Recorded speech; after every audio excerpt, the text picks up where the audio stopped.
안녕하세요, 소영입니다. 오늘도 짬짬이 시간 내셔서 내 순환의 책방으로 마실 오십시오. 띵동 구독, 좋아요, 알람 설정이 도착했습니다. 오늘 소개할 책은 겨울 나그네 작가로 알려진 낭만주의 작가 빌 헬름 밀러의 아들인 막스 밀러의 작품이 오늘날까지 읽히는 이유는 사랑 이야기를 통해 인간적인 삶이 무엇인지를 탐구하기 때문이라고 하는데요. 1856년에 발표한 그의 유일한 소설이자 낭만적 사랑의 지침서로 평가되는 불후의 명작 독일인의 사랑, 지은이는 프리드리히 막스 밀러, 옮긴이는 김영진, 발행은 자화상입니다. 이 회상에는 이렇다 할 갈등이나 작가의 의도로 배치되는 시간의 역행은 가미되지 않는데요. 오로지 나의 과거를 연대기적으로 전개되지만 두 남녀 주인공을 통해 드러내고 있는 사랑에 대한 성찰은 결코 단순하지 않습니다. 작품을 관통하는 큰 줄기는 사랑의 본질에 대해 정의를 내리고 있는데요. 막스 밀러는 나와 마리아의 대화 속에 사랑에 관한 철학과 종교적인 성찰을 가미하여 성숙한 사랑이 가야 할 방향을 제시하고 있습니다. 그것은 이타적인 사랑으로 진실한 사랑을 했다면 슬픔에 빠져 인생을 허비하지 말고 도움이 필요한 더 많은 사람을 사랑하는 것이 자신에게 도움이 된다는 메시지입니다. 작품 속에서 인용된 너의 오빠라도 좋고 너의 아버지라도 좋다. 아니, 너를 위해 세상 무엇이라도 되고 싶다는 문장이 그 메시지를 잘 표현하고 있습니다. 사랑을 한다면 사랑하는 사람에게 필요한 무엇이되라고 요구하지 말고 자신이 사랑하는 사람을 위해 무엇이든 될 수 있는 마음을 가지라는 것이죠. 사랑하는 두 사람 중 어느 한 명이 떠났더라도 말입니다. 이 소설의 진정한 가치는 남녀 간의 사랑뿐만 아니라 주인공 나와 마리아의 대화를 통해 종교, 철학, 문학적인 관점에서 바라보는 사랑의 의미까지 담으려고 했다는 데 있습니다. 사랑이 무엇인지 정의하기란 쉽지 않을 것이지만 어떻게 사랑하며 살 것인지, 이별 이후에 어떻게 살아갈 것인지는 선택할 수 있습니다. 독일인의 사랑은 어떻게 사랑하며 살 것인지를 결정하고 싶은 사람에게 혹은 더 나은 사랑을 찾고 싶은 사람에게 길잡이가 되어줄 수 있는 따뜻하고 깊이 있는 소설입니다. 저자 프리드리히 막스 밀러는 언어학자이자 종교학자입니다. 라이프치히 대학에서 문헌학과 철학을 전공한 뒤 영국으로 귀화하여 옥스퍼드 대학에서 언어학 교수로 재직했습니다. 당시 19살이던 영국 소녀 조지나 애들레이드를 보고 첫눈에 반해 사랑에 빠져 청혼하였으나 신분과 국적, 종교 등의 문제로 거절당하게 됩니다. 그러나 이후 그는 사랑의 아픔을 담아 그의 유일한 소설 작품인 독일인의 사랑을 집필하였고 1857년 독일의 라이프치히 브로크하우스 출판사에서 출간하게 됩니다. 작가보다 학자로서의 명성이 높았던 그는 리그베다를 비롯하여 동양 고전에 관한 방대한 연구서와 종교의 기원과 생성, 신비주의학 등 다방면의 저서를 남겼습니다. 자, 그럼 책 속으로 들어가 보겠습니다. 내 손안의 책방과 함께 즐거운 시간 되세요. 구독, 좋아요, 알람 설정은 사랑입니다. 그날은 무척이나 우울한 날이었다. 아버지는 집으로 돌아오셨어도 버릇없이 굴었다고 나를 야단치셨다. 밤이 되어 어머니가 나를 침대로 데려가셨고 기도까지 해주셨지만 계속 한 가지 생각이 맴돌아 좀처럼 잠을 이룰 수가 없었다. 내가 좋아해서는 안 된다는 낯선 타인이란 무엇일까? 그대, 가엾은 인간의 마음이여. 그렇게 해서 너는 이미 봄철의 꽃잎들이 꺾이고 날개에서 깃이 뽑혔구나. 인생의 새벽빛이 영혼 안에 감추어진 꽃받침을 열어줄 때면 마음 깊은 곳에서는 온통 사랑의 향기가 풍기게 마련이다. 우리는 서서 걷는 것, 말하고 읽는 것을 배우지만 사랑을 배울 필요가 없다. 사랑은 생명처럼 태어날 때부터 우리 안에 있다. 그래서 사랑은 현존하는 우리의 가장 심오한 바탕이라고들 말한다. 우주의 천체들이 서로를 끌어당기고 서로에게 끌리며 영원한 중력의 법칙에 따라 결합하는 것처럼 타고난 영혼들 역시 서로에게 끌리고 서로를 끌어당기며 영원한 사랑의 법칙에 따라 결합하고 있다. 태양빛이 없으면 한 송이 꽃도 피지 못하듯 사랑이 없으면 인간은 살아갈 수가 없다. 낯선 세계의 차가운 비바람이 어린아이의 마음에 불어닥쳤을 때 만약 어머니와 아버지의 눈에서 마치 신의 사랑의 반영처럼 내비치는 그 따스한 사랑의 빛이 없다면 어찌 어린아이의 가슴이 그 두려움을 감당할 수 있을까? 어린아이의 내부에서 눈뜨는 동경처럼 이것이야말로 가장 순수하고 심오한 사랑이다. 그것은 온 세상을 품는 사랑이다. 그 사랑은 인간의 열린 눈빛이 반사될 때 타오르며 인간의 목소리가 들리는 곳에서 환호한다. 그것은 태고적부터 있어온 도저히 헤아릴 수 없는 사랑이요. 어떤 줄을 사용해도 측량해낼 수 없는 깊은 샘물이요. 아무리 퍼내도 마르지 않는 분수다.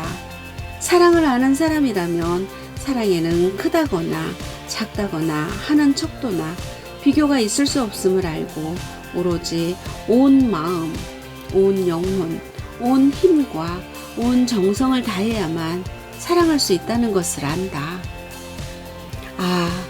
그러나 우리가 생의 여정을 미처 절반도 살기 전에 남아있는 사랑의 부분이 어쩌면 이토록 보잘것이 없어지고 마는지. 어린아이는 타인이 존재함을 배우면서부터 이미 어린 시절과 고별한다. 사랑의 샘물에는 뚜껑이 덮이고 세월이 흐름에 따라 완전히 메말라 버린다.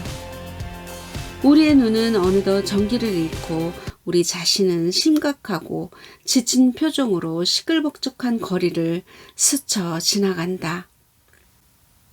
우리는 거의 인사조차 하지 않는다.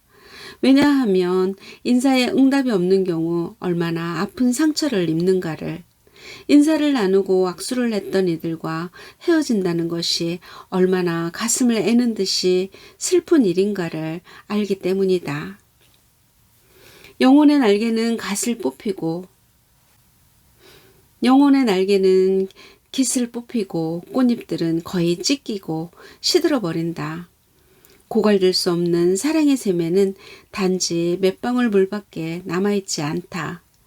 이 단 몇 방울의 물에 매달려 우리는 혀를 축이고 갈증으로 타 죽는 것을 겨우 면하는 것이다. 이 몇 방울의 물을 가지고도 우리는 사랑이라 부른다.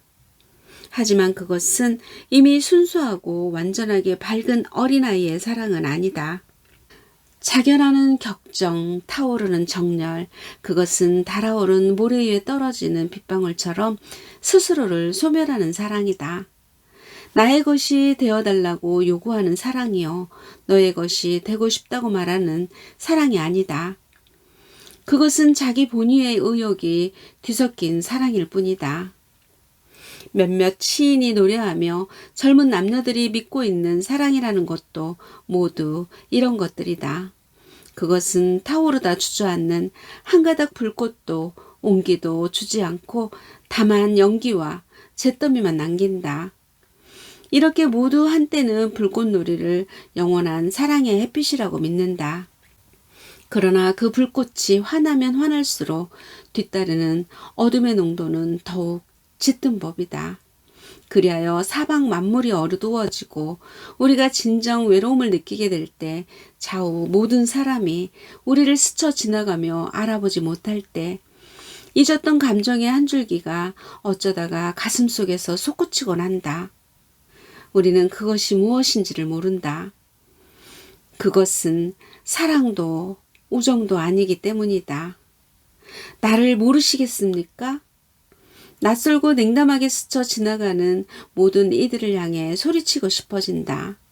그럴 때 우리는 인간과 인간의 사이가 형제지간, 부자지간, 친구 사이보다 더 가까워져 있음을 느낀다.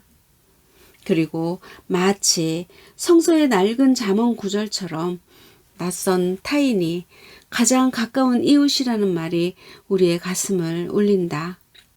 그런데도 왜 우리는 말없이 그들을 스쳐 지나가야 하는가?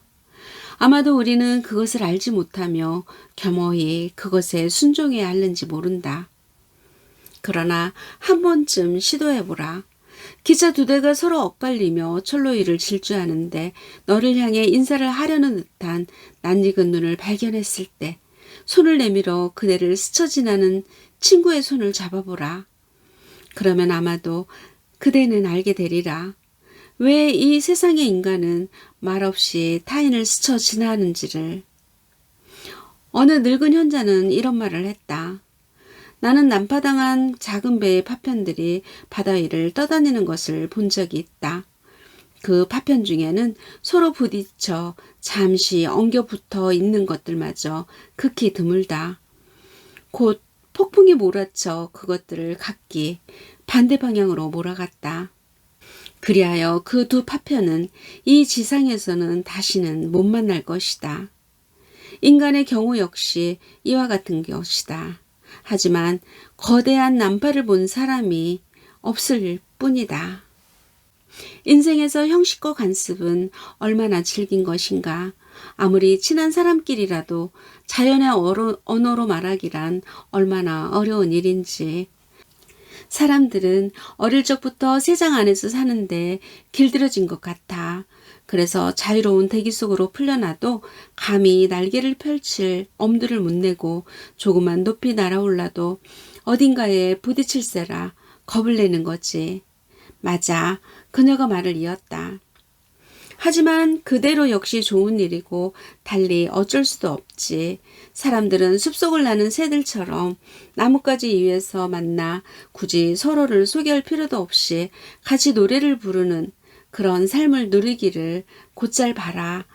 그렇지만 친구여, 새들 가운데는 부엉이나 참새 같은 무리도 섞여 있어.